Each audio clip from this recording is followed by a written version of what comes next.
Proteger IPS, protección y seguridad para usted. Cordial saludo, amigos de Proteger. Mi nombre es Javier Rodolfo Celis Méndez, soy fonoaudiólogo, especialista en seguridad y salud en el trabajo.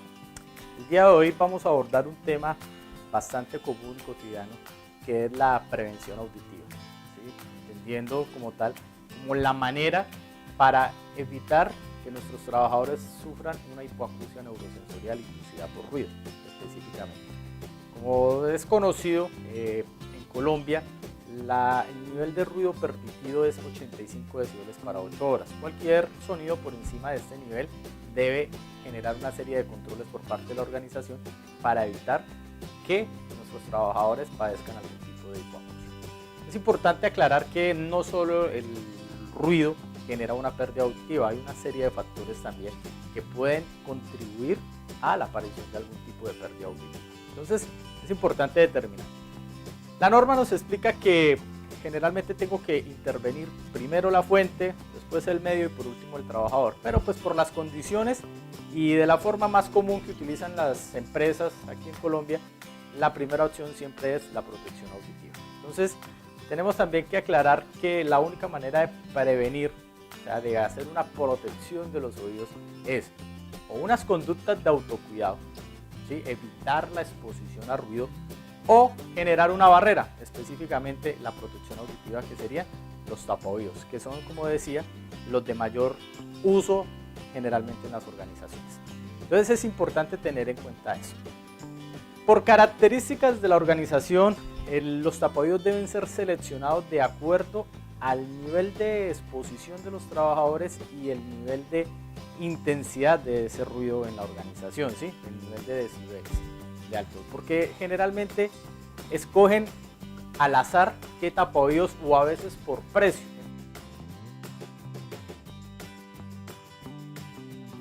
La selección de los tapaoídos tiene que responder a un análisis específico de la organización.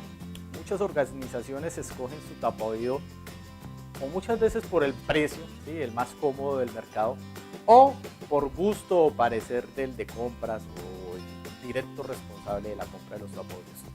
Yo siempre les aconsejo de que la selección del tapaoído tiene que responder específicamente a ese resultado de las mediciones, a esos niveles de ruido y a la comodidad frente a los trabajadores. Entonces es importante tener en cuenta porque no todos son útiles al tipo de ruido y a los niveles de intensidad que tienen, y se requiere generar una serie de cálculos para determinar cuál es el nivel de protección, porque no solo es colocarlos y mirar lo que me dice la ficha técnica, sino que responde a una serie de recomendaciones que nos da la guía de atención de salud ocupacional para hipoacusia neurosensorial, y nos indica la manera que esa protección va a proteger, valga la redundancia, a nuestros trabajadores. Entonces hay tres tipos de tapaoídos, los más conocidos y los de mayor uso aquí en Colombia. Tenemos el primero, que es el de inserción, que no lo recomiendo mucho, por eso no lo traigo aquí en imagen para que no lo revisen, que puede ser de tipo espuma o tipo corcho, que es como de plástico, que generalmente yo lo recomiendo es cuando son muy esporádico, muy temporal por un rato la exposición a ruido, porque el uso de ellos es bastante incómodo, especialmente los de plástico, y los de espuma son muy fácil de retirarse, de que pierdan como tal su protección, sus condiciones específicas.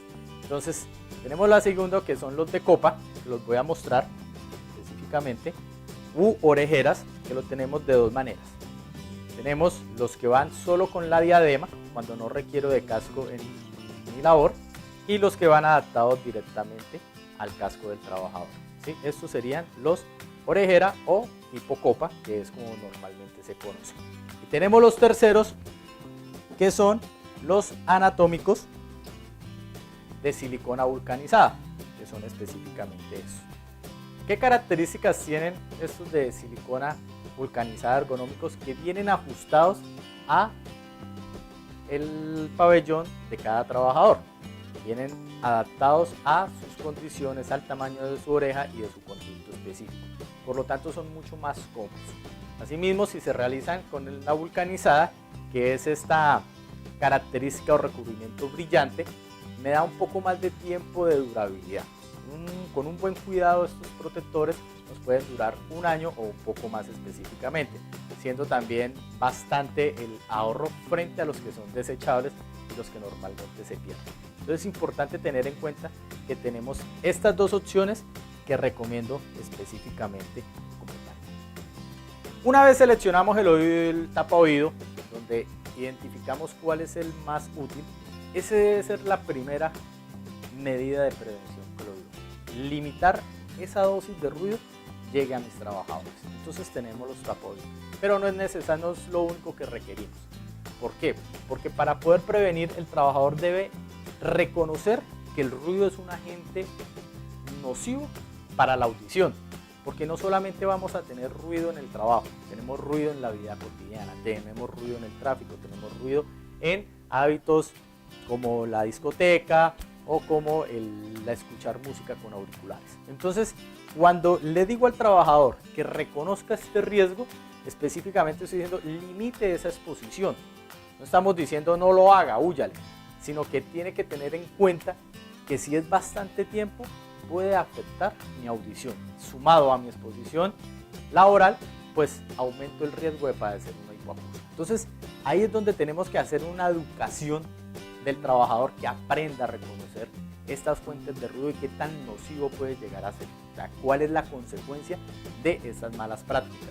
Ya en algunos casos el uso de auriculares pues está bastante determinado que está generando una generación de pérdidas auditivas y nuestro mundo está bastante ruidoso por el avance tecnológico, el tráfico, por lo tanto es importante reconocer y establecer esta exposición y que el trabajador sienta y sepa que esto es un riesgo específico.